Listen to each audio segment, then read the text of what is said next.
আসসালামু আলাইকুম রহমতুল্লাহি আবরাকাতুহ। সম্মানিত সুধী, দিনদার, ইমানদার, তাওহীদি মুসলমান ভাই সকল, প্রতিটি মানুষের দৈনন্দিন জীবনে কিছু অপরিহার্য কাজ রয়েছে। রাসূল পাক সাল্লাল্লাহু আলাইহি সাল্লামের অসংখ্য হাদিস থেকে একটি হাদিস আমরা আলোচনা করব।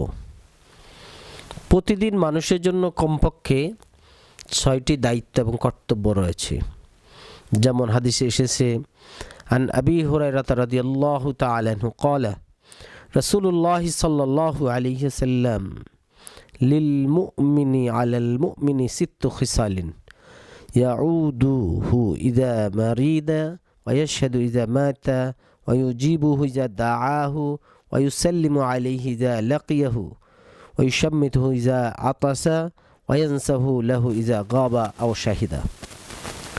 বিশিষ্ট সাহাবী হযরত আবু হুরায়রা রাদিয়াল্লাহু তাআলা থেকে বর্ণিত, তিনি বলেন, রাসূল পাক সাল্লাল্লাহু আলাইহি সাল্লাম বলেন, দৈনন্দিন জীবনে মানুষের জন্য 6টি অপরিহার্য কর্তব্য রয়েছে। যখন কেহ রোগাগ্রস্ত হবে, অসুস্থ হবে, তখন তাকে সেবা শুশ্রূষা করবে, দেখতে যাবে। যখন মৃত্যুর খবর শুনবে, মৃত্যুবরণ করবে, তার জানাজা উপস্থিত হবে। যখন সে আহ্বান করবে, দাওয়াত দিবে, তার ডাকে সাড়া দেবে। এরপরে যখন তার সাথে সাক্ষাৎ হবে, তখন সালাম দেবে। যখন সে হাসি দেবে, হাসির উত্তর দেবে এবং উপস্থিত অনুপস্থিত সর্বাবস্থায় তার মঙ্গল কামনা করবে। ইমাম নাসাই হাদিসটি বর্ণনা করেছেন। আল্লাহ রাব্বুল আলামিন এই হাদিসের অপরিহার্যতা কোরআন মাজিদে গুরুত্ব তুলে ধরেছেন। বিশেষ করে সালামের ব্যাপারে, এর থেকে কেহ যখন তোমাদেরকে সালাম দিবে, তোমরা তার থেকে সুন্দরভাবে উত্তর নিবে, এটাই উত্তম। কিন্তু আল্লাহ নবী সাল্লাল্লাহু আলাইহি সাল্লাম সালামের ব্যাপারে কিছু কথা বলেছেন, যে ছোটরা বড়দেরকে সালাম দেবে, কম সংখ্যক লোক বেশি সংখ্যক লোককে সালাম দেবে, হাঁটা ব্যক্তি বসা লোককে সালাম দেবে। তবে আল্লাহ নবী সাল্লাল্লাহু আলাইহি সাল্লামের হাদিস থেকেও পাওয়া যায়, আল্লাহ নবী যুবকদের পাশ দিয়ে গিয়েছেন, তাদেরকে সালাম দিয়েছেন। তাহলে ছোটদেরকে সালাম দেওয়া যাবে না? অবশ্যই সালাম দিতে হবে।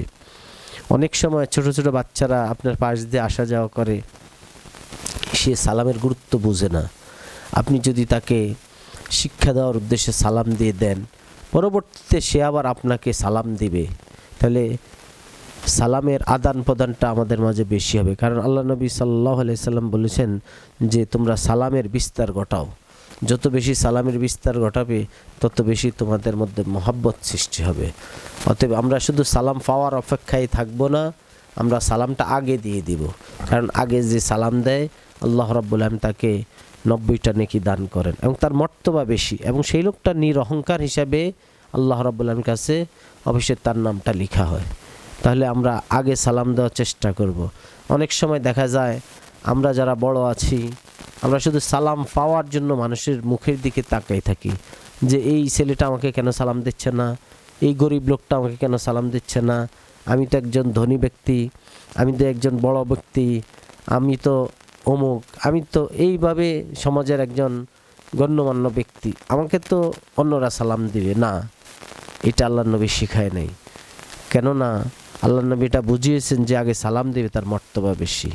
আমরা মর্তবা বেশি নিতে চাই, নিরহংকারী হতে চাই, আর এই সালামের দ্বারা আসলেই কি আমাদের মাঝে ভ্রাতৃত্ববোধ সৃষ্টি হবে। আপনি একদিন ইন্তেকাল করবেন, করার পরে আপনি যদি ধাম্বিকের সাথে চলেন, অহংকারের সাথে চলেন, তাহলে মানুষ আপনাকে স্মরণ করবে না, দোয়া করবে না। আর আপনি যদি বড় হয়েও ছোটদেরকে সালাম দেন, ধনী হয়েও গরিবদেরকে সালাম দেন, আপনি যদি রাজা হয়ে প্রজাকে সালাম দেন, আপনি যদি সমাজের কর্ণধার হয়েও গরিব মানুষদেরকে সালাম দেন, আপনার মৃত্যুর পরে হলেও একসময় লোকগুলি বলবে এই লোকটা অত্যন্ত ভালো ছিল, বিনয়ী ছিল, নিরহংকারী ছিল। আল্লাহ রাব্বুল আলামিন আমাদেরকে নিরহংকারী হয়ে, ভালো মানুষ হয়ে কবরে যাওয়ার তৌফিক দান করুক।